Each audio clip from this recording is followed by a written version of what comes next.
Olá, sejam bem-vindos à nossa aula de Geografia para a segunda série do Ensino Médio da Rede Estadual de Goiás. Lembrando que esse é o projeto SEDUC em Ação, que terá programas diários com aulas para o ensino médio. Eu sou o professor Alejandro e o nosso tema de hoje é sobre o processo de urbanização e as desigualdades socioespaciais, conteúdo importante para os estudantes da segunda série do ensino médio e também para você que está se preparando para o Enem. Bem, sobre o processo de urbanização e as desigualdades socioespaciais, o conteúdo é urbanização e redes. Então nós temos aí o conteúdo do nosso currículo do Estado. Nós temos aqui a expectativa de aprendizagem, que é perceber as transformações nos espaços geográficos e a diferença do ritmo no tempo dessas transformações. Então a gente vai ver as transformações ocorridas no espaço, principalmente após a Revolução Industrial. Lembrando que o processo de urbanização ele está associado ao processo de industrialização. Bem, esse processo de urbanização, o que ele é? É a transformação de espaços naturais e rurais em espaços urbanos. Então nós temos aqui abaixo logo um exemplo sobre um espaço natural. Esse espaço natural ele vai ser transformado. Então nessa transformação a gente vai ver aí a transformação num espaço, primeiramente um espaço rural e podendo também ser transformado em um espaço urbano. Então aí a cidade tomando conta desse espaço. Então nós temos, além dessa transformação de um espaço natural e rural em espaço urbano, nós temos também a transferência de população do campo para a cidade, que quando acontece em larga escala é chamado de êxodo rural. Só um detalhe, quando acontece esse tipo de migração, que é chamado de êxodo rural, o nome correto é migração rural urbana. Quando a gente vai chamar esse processo de migração de êxodo rural? Quando ele acontece em grande volume, em larga escala. E isso em alguns momentos da história, principalmente quando os países eles passam pela sua Revolução Industrial. Por exemplo, no Brasil, a gente vai ter Revolução Industrial na década de 30, 1930, a partir do governo de Getúlio Vargas. Bem, na década de 50 que a gente vai ter uma intensificação desse processo de urbanização. Então aí é que a população do Brasil vai começar, a população brasileira, sair do campo em grande quantidade, indo para as cidades. Então, a partir da década de 50, 60, 70, que a gente vai ter um processo acelerado de urbanização, e aí a gente pode dizer que o êxodo rural no Brasil é associado a essa década, tá? Ou seja, 2 décadas após a Revolução Industrial. Bem, aqui nós temos o processo de urbanização e os fatores que condicionam o processo de urbanização. Quais são esses fatores? A gente vai ver aí os processos atrativos e os repulsivos. Esses processos atrativos, quais são? São predominantes em países desenvolvidos e em regiões modernas dos emergentes. Bem, elas são associadas ao processo de industrialização. Então, países que se industrializaram antes, eles também têm uma urbanização antecipada. Países que se industrializaram depois, eles vão ter uma urbanização mais tardia também. Tá? Lembrando que o processo de urbanização em países desenvolvidos e países subdesenvolvidos é diferente, que a gente pode ver em uma outra aula. Geração de empregos e serviços. Então, a associação do processo de industrialização. A gente vai ter as cidades gerando aí os serviços e empregos. Então, com isso, a população vai ser atraída para as cidades. Então, é um fator de atração esse momento aí, né? A geração de empregos e serviços. A população, quando países que sofreram, por exemplo, a Revolução Verde, né? Lá na década de 50, o investimento financeiro nos países subdesenvolvidos na área rural. Esse investimento fez com que a população fosse forçada a ir para a cidade, perdendo seu emprego lá na zona rural. Chegando na cidade, teve Revolução Industrial? Então tem emprego e tem serviços sendo prestados. Quando não aconteceu Revolução Industrial ainda, a população vai gerar mais problemas urbanos. Tá? Então, a geração de empregos e serviços, a partir do momento que essa cidade ela tem emprego, né, oferece serviços, você tem uma qualidade maior de vida dentro dessa cidade e uma atração maior de pessoas. Processo histórico de lutas e movimentos sociais. Por que essas lutas e movimentos sociais elas são importantes? Porque nem sempre a condição de trabalho ela foi positiva. Então, a gente vai ter em vários momentos da história a população tendo que lutar para ter direitos trabalhistas. Tá, para poder ter direitos dentro da cidade e conseguir uma qualidade de vida melhor, certo? Então, como nem sempre foi assim, a gente vai ter aqui nos séculos 18 e 19 países desenvolvidos tendo também esse tipo de problema. Então, a gente tem aí a Revolução Industrial, a primeira revolução, acontecendo no século 18. poucos países passaram por essa revolução. Então, no século XVIII, a gente tem aí praticamente Inglaterra, Estados Unidos e França fazendo revolução industrial. Quando chega o século XIX, basicamente a gente vai ter aí a Alemanha, a Itália e o Japão fazendo revolução industrial. Então, a industrialização ela é restrita a alguns países ainda do mundo no século XVIII e XIX. E as cidades, elas não estavam ainda preparadas para receber a quantidade de pessoas que receberam. Então, a gente vai ter problemas dentro das cidades. Primeiro delas, problema de moradia. Então, trabalhadores moravam em cortiços. Não existia moradia com qualidade. Então, moradia muito precária, população muito próxima uma da outra, sem muita higiene, saneamento básico, né? Não tinha essas questões. Então, a gente vai ver as doenças e epidemias eram frequentes nesse início aí da industrialização. Tá? Então, muito frequente.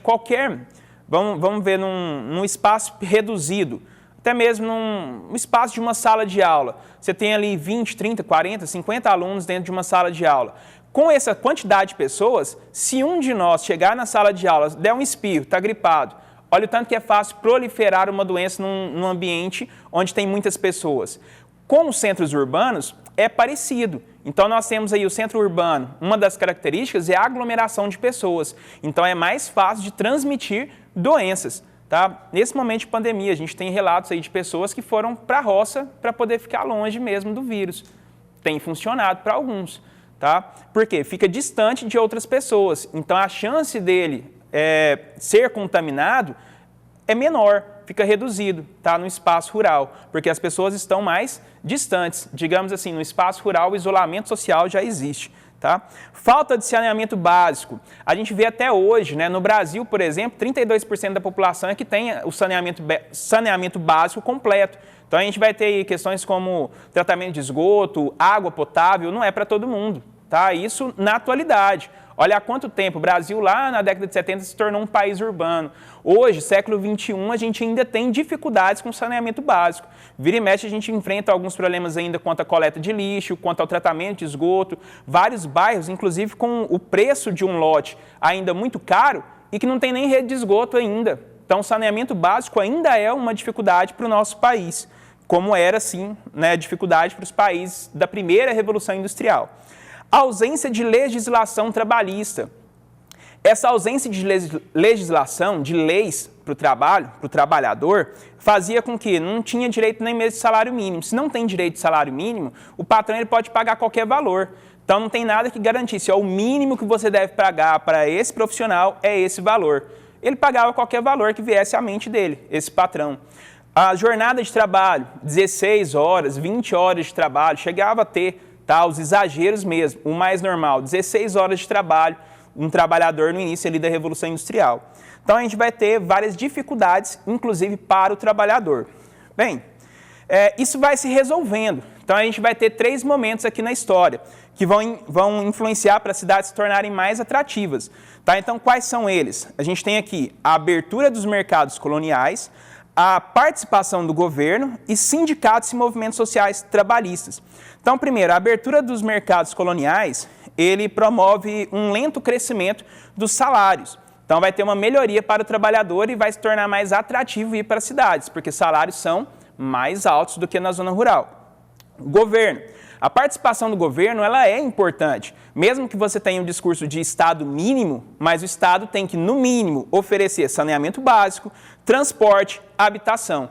Então, a habitação quer dizer que o Estado ele tem que dar, o governo ele tem que dar uma casa para cada um? Não, mas ele tem que dar condições para que cada um tenha uma moradia de qualidade. Como que é isso? A influência até mesmo no mercado. Garantia do mínimo, né? Salário mínimo. Vamos falar, tem pesquisa no Brasil que o salário mínimo para você ter moradia, alimentação básico, deveria ser R$ 3.600. O nosso salário mínimo está longe disso. Então, deveria providenciar para que a economia crescesse, tá? Possibilitar que a economia cresça, para que o trabalhador ele tenha essa mínima condição de sobrevivência. O saneamento, a gente já viu a questão de saúde, a proliferação de doenças, ela tem que existir, tá? Ligado aí com a questão de higiene. E o transporte, a mobilidade espacial dentro da cidade é extremamente importante. Então, tanto para o transporte público, ele tem que ser de qualidade, tanto para o transporte privado. Inclusive falando sobre a chegada de mercadorias para as lojas, até mesmo a chegada de matéria-prima até a indústria. Tá? Então, o transporte ele deve existir e de qualidade. O fluxo deve acontecer com perfeição. É o que a gente vê aí, por exemplo, citando até Goiânia, as obras que existem em Goiânia. Com essas obras terminando, o que a gente vai ter? Uma melhoria no trânsito, tá? No fluxo vai ficar melhor, né? O fluxo de mercadorias, de pessoas vai ficar melhor na cidade com essas obras concluídas, tá?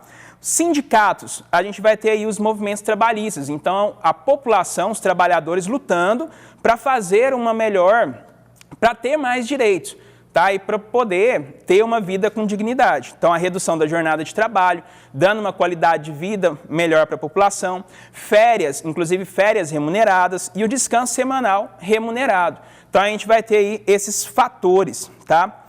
E isso tudo a partir de lutas trabalhistas. Não é o patrão que foi bonzinho, foi lá e deu os direitos, não. Mas a gente vê lutas trabalhistas no mundo todo para poder conseguir esses direitos. Fatores repulsivos são típicos de alguns países em desenvolvimento, associados às péssimas condições de vida existentes na zona rural. Então, a gente vai ver aí fatores como a estrutura fundiária bastante concentrada. Então, a concentração de terras nas mãos de uma pessoa só, né, e outros trabalhando para essa pessoa, proporciona o quê? Uma má distribuição de renda, primeiro. Baixos salários, segundo ponto. Falta de apoio aos pequenos agricultores. Então, você vai ver aí, muitas vezes, financiamentos para os grandes proprietários ou até mesmo grandes empresas, porém, o pequeno proprietário ou médio proprietário de pequenas empresas ou até mesmo terras rurais, você não vê o mesmo apoio. Arcaísmo das técnicas de cultivo. Você vê aí muita gente que ainda taca fogo na terra para poder produzir, né? Então, ainda muito atrasado as técnicas que são utilizadas. E o êxodo rural e agravamento dos problemas urbanos. A população vai para a cidade não tem condição de ter aquela quantidade de pessoas e o que acontece? Mais problemas urbanos. Quais são esses problemas urbanos? Desigualdade, segregação socioespacial, moradias precárias, a formação de favelas e cortiços e a violência urbana. Lembrando que aí você vai ter a formação de cidades policêntricas. O que é isso? A cidade tem vários polos. Tá? Então, ao mesmo tempo que você tem uma cidade, o centro e as periferias, cada um dos bairros você vai ver que tem os serviços sendo prestados, certo? Então, você tem uma cidade com vários centros de poder. Bem, a nossa aula de geografia de hoje, ela fica por aqui. Porém, não saiam daí, pois após o intervalo teremos a aula de física com o professor Jorge Fontenelle, para você que é estudante do ensino médio, tá? Do 2º ano. Até a próxima e até mais, gente. Tchau, tchau.